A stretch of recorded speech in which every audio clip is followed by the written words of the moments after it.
السلام علیکم زما ګرانو مینوال زه فیضان ګلستان یو ځل بیا حاضر یم مینوالو ټاپک شروع کولو نه مخکې زه خپل هغه ملګرو ته دا ویل غواړم چې چا زما یوټیوب چینل نه دی سبسکرایب کړی برای مهرباني تاسو زما یوټیوب چینل هم سبسکرایب کړئ او ورسره په خوا کې بیل آیکن هم پریس کړئ مینوالو زما چې کوم ټاپک دی هغه د شهسوار په باره کې دی شهسوار بیګا راغلی هغه یو خبره کړې وه هغه وایي یار زه سنګینګ ته بیا راځم او سنګینګ بیا شروع کوم نو زه هغه ته دا ویل غواړم شهسواره تا اول سنګینګ پرېښود تا ته اوبه وویشتل هغې نه پس ته بیا دې خواته رالې او سنګینګ ته بیا رالې او تا ویل زه به تبلیغ به کوم نو 2 کاله تا تبلیغ وکړو هغې نه باوجود دوست بیا سنګینګ ته راځې نو تا خلکو له دوکه نه ورکې دا ته خپل ځان له پخپله دوکه ورکې ولې چې یو کس یو ځل توبه وباسي هغې نه پس بیا دې فیلډ ته راځي دا خو ډېره غټه ګناه ده اول به دا کولو نو هغه یو بیله خبره و هغې نه پس ته د الله پاک په لاره کې رالې خلکو ته به دې ښه خبرې کولې او تا ته د ټول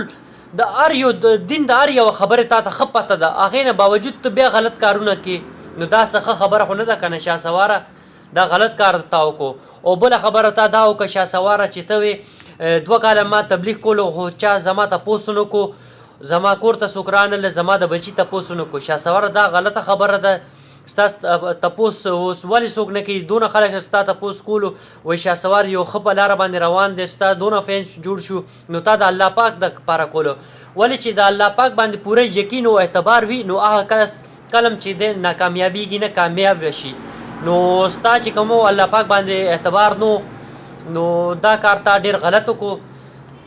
ولې چې یو کس په الله پاک باندې اعتبار کوي رزق ورکولو والا د الله ذات دی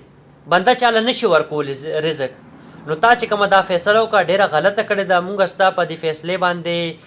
ډېر مایوسه شوي یو تا ډېر غلط فیصله وکړه واپس دې کار ته رالې سنګینګ ته بیا واپس رالې بیا دې دا ډمتوب شروع کړو نو مونږ ستا په دې فیصلې مخالفت کوو ولې چې د هر یو کس دین ایمان خپل دی خو خبره داسې ده تا الله پاک لم دوکه ورکوله ولې چې دا چې کوم تا د دین کار کولو نو تا د خپل د زړه د خلوص ته نه دی کړی چې کوم کس د خپل د زړه د خلوص سره دا کار کوي نو هغه کله مایوس کېږي نه نو تا ډېر غلط فیصله وکړه خو خیر دا ستا خپل دین ایمان دی موږ تاسو ته څه ویلی نشو ولې چې کار تاسو د خپل مرضۍ سره کوئ خپل مرضۍ سره ډمتوب کوئ بیا پرېږدئ دا ستاسو خپله خوښه ده لیکن خبره داسې ده ته یو پښتون سړی پښتو ژبه دې ده خو دا چې کوم دی نو تا پښتنو دپاره ډېر غټ دوک دې والا ورکړو ډېر غټ زخم دې ورکړو پښتنو دپاره دا یو تا ښه کار نه دی کړی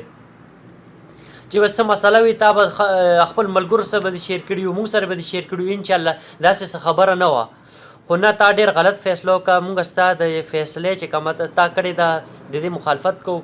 او الله پاک دې مونږ له معافي راکړي چې کوم کار تا کړی دی الله پاک دې هر مسلمان بچ ساتي دې کار نه چې یو ځل کس توبه وباسي هغې نه باوجود دا غلط کار کوي نو دا ډېره غټه ګناه ده